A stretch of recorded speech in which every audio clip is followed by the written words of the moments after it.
एक धन्ना जी करके भगवान के भक्त थे, छोटे से थे।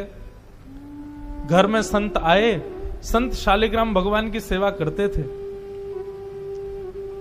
अब धन्ना जी बैठ करके देखते थे और देखते ही बड़े खुश होते थे। कभी दही से स्नान, दूध से स्नान, पंचामृत से स्नान, जल से स्नान, फिर इत्र आदि लगा के, तिलक लगा के उनकी आरती पूजा, तुलसी अर्पण, ये सब देख करके धन्ना जी को बड़ा आनंद आता था। अब भले ही खेल के रूप में सही, धन्ना जी को बड़ा मन लगता था उसमें। कुछ दिन बाद संत जाने लगे तो धन्ना जी रोने लगे, बोले कि आप तो चले जाओ लेकिन अपने ठाकुर जी मुझको दे जाओ, उनकी सेवा मैं करूंगा। अब तो इतना रोए, इतना रोए, इतना रोए धन्ना जी कि संत का निकलना मुश्किल हो गया। तो संत ने क्या किया, रात्रि में धन्ना जी सोए तो बाहर से काला काला एक पत्थर ले आए और उस पर ही इत्र आदि लगा के, उसको तिलक विलक लगा के उसको सिंहासन पर बैठा दिया और अपने ठाकुर जी को नीचे बैठा दिया। धन्ना जी सुबह बोले, संत जी आप मत जाओ, छोटे बालक। संत बोले, अच्छा देखो, अंदर आओ मंदिर में। मंदिर में गए तो बोले, देखो वो तो सिंहासन पर ठाकुर जी बैठे और नीचे हमारे ठाकुर जी बैठे, बताओ तुमको कौन से चाहिए। धन्ना जी बोले, मैं तो सिंहासन वाले लूंगा, बड़े वाले ठाकुर जी मेरे। बोले ठीक है, तो उनकी सेवा करो, अब हमको जाने दो। अपने शालिग्राम जी को लेकर के संत चले गए। अब धन्ना जी उस पत्थर की सेवा करते हैं, असली शालिग्राम तो संत अपने संग ले गए, लेकिन धन्ना जी इतने भाव से सेवा करते थे। महाराज लाल तिलक लगाने के लिए मां ने रोली नहीं दिलाई तो ईंट ले आए, ईंट को घिस करके उसी से लाल लाल रोली बना दी, वही लगाते। भोग धराने के लिए फल तोड़ लाते। मतलब सेवा की व्यवस्था नहीं होती थी तो धन्ना जी कैसे ना कैसे करके करते थे। छोटे से बालक हैं, खेल खेल में सेवा करते थे। बीच में संत किसी और के घर में आए तो धन्ना जी वहां जाके अपनी सब सेवा बताते, मैं ऐसे ऐसे करता हूं। संत बोले, भोग नहीं लगाते अपने ठाकुर जी का। बोले भोग, बोले तुमको भूख लगती है। बोले हाँ, ऐसे ठाकुर जी को भी भोग लगाना चाहिए ना। छोटे बालक को ऐसे ही समझा दिया। अब तो धन्ना जी ने मां से आज बढ़िया खिचड़ी बनवाई, कड़ी बनवाई, रोटी सब्जी बनवाई और भोग लगा के ले गए ठाकुर जी के पास। संत ने बताया था पर्दा करके भोग लगाना। पर्दा लगा दिया, भोग ठाकुर जी के सामने धर दिया। धन्ना जी बार बार पर्दे में से देखें, खा ही नहीं रहे, ठंडा हो जाएगा भोग। ठाकुर जी खा लो जल्दी से, देखो बढ़िया गरम गरम कड़ी लाया हूं और खिचड़ी बनाई, मैया ने घी डाला, उस पर पालो प्रेम से। बहुत देर हो गई, ठाकुर जी नहीं पाए तो धन्ना जी वहीं लेट गए। बोले आप नहीं पाओगे तो मैं भी नहीं पाऊंगा, मैं भी भूखा ही रहूंगा फिर।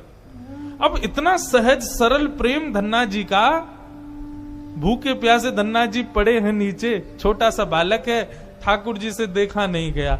इतने में ही महाराज लेट गए धन्ना जी, उनको चटकारों की आवाज आने लगी।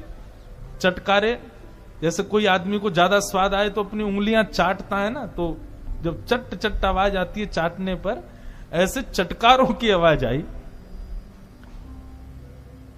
धन्ना जी बोले ये चटकारे कहां से आ रहे हैं। जैसे ही पीछे देखा पर्दा खोल करके तो नन्हे से बाल गोपाल प्रकट हो गए हैं और धन्ना जी के सुंदर प्रसाद को स्वीकार कर रहे, पा रहे हैं।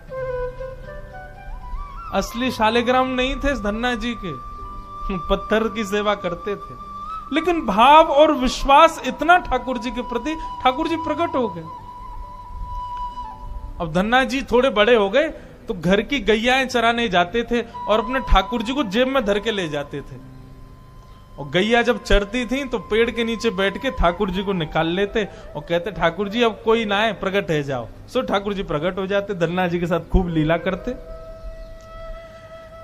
एक दिन ठाकुर जी ने धन्ना जी से कहा आज गाय चराने नहीं जाओगे। बोले आज हमारी बुआ जी आई हैं, घर में बहुत सारे मेहमान आए, आज हम नहीं जाएंगे। तो ठाकुर जी बोले एक काम कर, गैयान को गांव से बाहर ले जा और मुंह को भी बाहर पधराया, तेरी जगह आज गैया मैं चराया आऊंगा। तो यही होने लगा। अब थोड़ी दूर तक धन्ना जी जाते, उसके बाद ठाकुर जी को बाहर निकालते और ठाकुर जी प्रकट हो जाते, गैया चराने ठाकुर जी जाते। आज 11-12 साल हो गए वो संत आए जिनके शालिग्राम जी की सेवा थी। संत जैसे आए, धन्ना जी ने प्रणाम किया, जय हो मेरे गुरुदेव, गुरु जी के चरणों में प्रणाम। गुरु जी आपने ऐसे ठाकुर जी प्रदान किए, मेरा तो जीवन उत्सव हो गया। अच्छा, कहां है तुम्हारे ठाकुर जी, सेवा पूजा कैसी चल रही है, अभी तक कर ही रहे हो? उनको लगी पत्थर है, बचपन में की होगी, अब तो बड़ा हो गया। कहां है तुम्हारे ठाकुर जी? बोले ठाकुर जी अभी नहीं है, ठाकुर जी तो गैया चराने गए। संत बोले मतलब? बोले हाँ, मैं कभी व्यस्त होता हूं तो मैं ठाकुर जी को गैयाओं के संग भेज देता हूं, ठाकुर जी गैया चराने जाते हैं। संत बोले पहले तो छोटा था, अब तो इतना बड़ा हो गया, ये अब भी बचकानी बातें करता है। अरे लाला ऐसे मत बोला करो। वो नहीं, सच में ठाकुर जी गैया चराने गए। आपको विश्वास नहीं? शाम को चलो मेरे संग। गुरु जी को लेकर के वन में गया तो वन में गैयाएं चर रही थी। बोले कहां है तेरे ठाकुर जी? अरे देखो वो दोहरी गैया के पीछे पीछे हाँक रहे हैं, वाकू पीछे पीछे चल रहे हैं वाक्य, देखो ठाकुर जी दिख तो रहे। गुरु जी बोले हमको नहीं दिख रहे। धन्ना जी दौड़ के ठाकुर जी के पास गए, बोले मेरे गुरु जी आए हैं, उनको दिख जाओ। भगवान बोले उनको नहीं दिखेंगे हम बस तुमको ही दिखेंगे, तुम्हारे सखा हैं, तुमको दिखेंगे, सबको थोड़ी दिखेंगे। अरे भैया ऐसा मत करो। क्यों? बोले आपको और मोको एक दूसरे से मिलवावे वाले तो गुरुजी हैं। गुरुजी यदि मुझको नहीं देके जाते आपको, तो आप मुझे कैसे मिलते? मेरे गुरुदेव हैं, इन्होंने ही तो मुझको दिया था आपको। ठाकुर जी रीझ गए, पुनः पुनः धन की भक्ति, ऐसा भाव। इतने में ही नील माधव, नीलमणि ठाकुर जी प्रकट हो गए। और जैसे ही प्रकट हुए, दूर खड़े गुरुदेव के एक एक रोम बिलखने लगा, रोने लगे। और धन्ना के चरणों में प्रणाम किया। बोले हम सच्चे शालिग्राम से प्रकट नहीं कर पाए, तूने सामान्य पत्थर से प्रकट कर दिया ठाकुर जी को। हम अष्टयाम सेवा से प्रकट नहीं कर पाए और तूने सामान्य पत्थर घिस घिस के तिलक लगा के प्रकट कर दिया ठाकुर जी को।